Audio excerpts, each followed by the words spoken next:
Rose Murphy, and I volunteer at the Grass Valley Museum and Cultural Center. I'm Lisa Redfern with Sierra College Press. As we were interviewing the docents, we learned that there is no endowment fund that goes for the maintenance of this property. And as we were walking around, I was noticing and commenting that it must be a monster to maintain, which it is.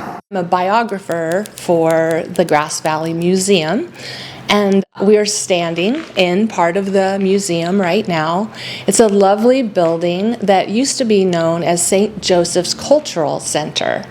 These days, we are calling this space the Grass Valley Museum and Cultural Center without the name of St. Joseph's, because we are not affiliated with a church. We are a nonprofit organization focused on the history of women and children from Grass Valley. My name is Paul Coddington. I'm the director of the Grass Valley Museum and Cultural Center. The building is very historic and one of the few really stellar sites for women's history in the Mother Lode area.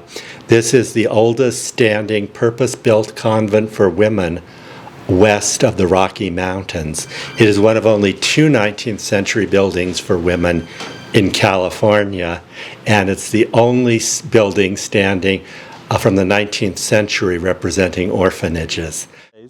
Behind me you can see the full building. The staircase is the staircase that would be the main entrance into the building. Many a small child came up that rather intimidating run to be put into either school or the orphanage.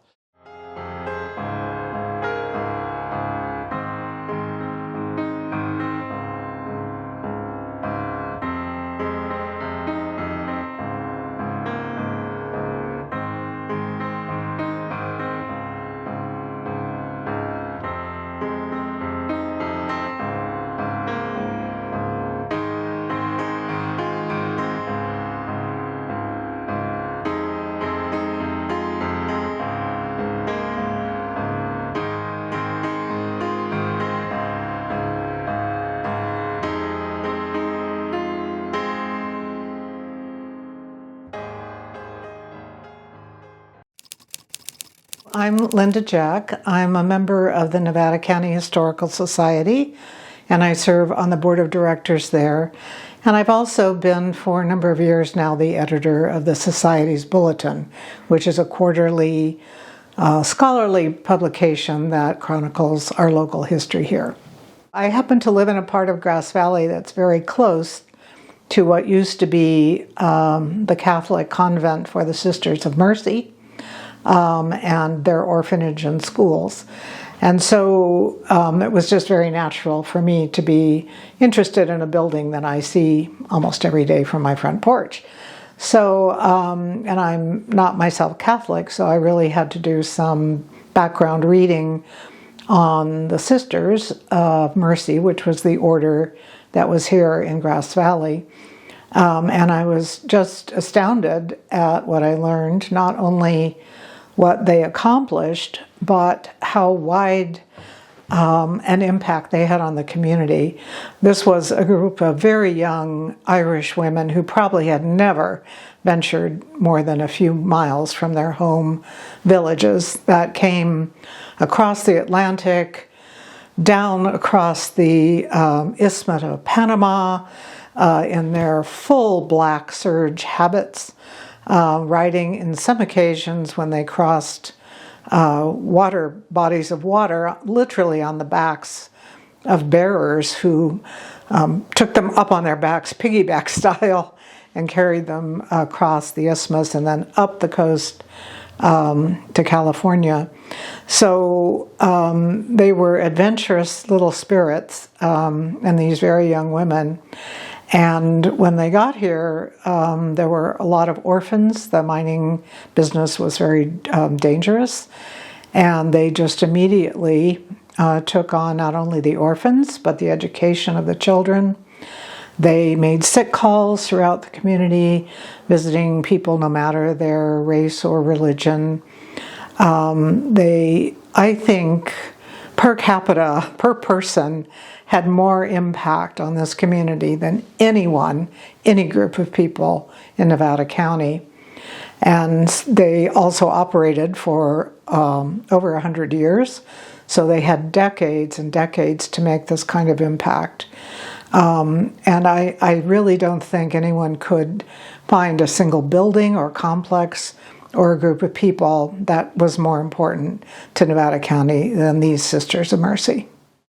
On December 21st of 1865, the Union urged its readers to spend liberally supporting the orphanage and schools and said, "An ornament alike to Grass Valley and to the county of Nevada, as well as a necessary condition to our rapidly growing section of the county, we trust that the institution will be liberally sustained by our people." It was actually seen as an asset to be bragged about throughout California.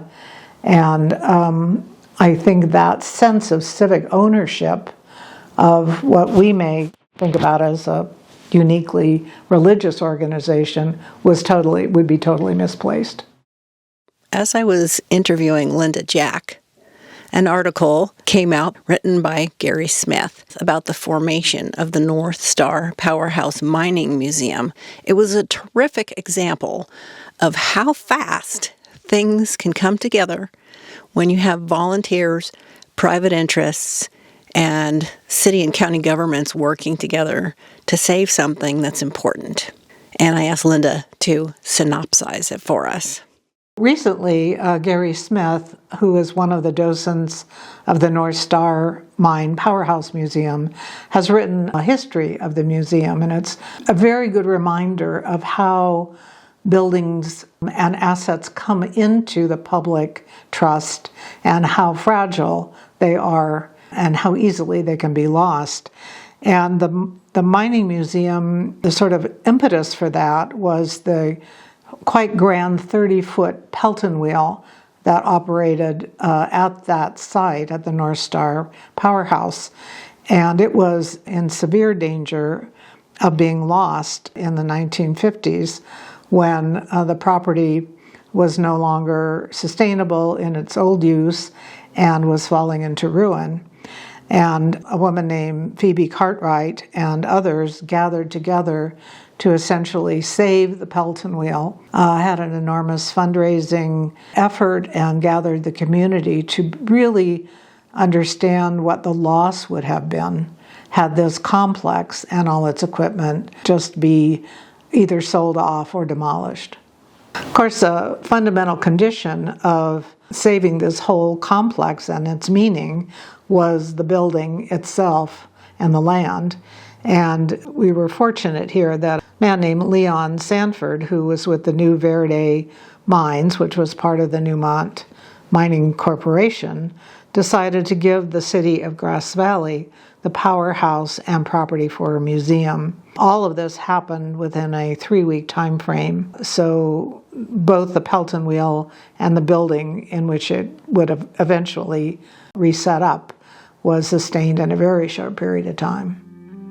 I think the docent's instincts to change the name and update the mission are 100% correct. In a recent conversation with Betty Jean Spatafor, she said that the MSM Preservation Committee doesn't have connections to sources of deep pockets needed to preserve this building, and conversations with city officials haven't yielded anything helpful to date.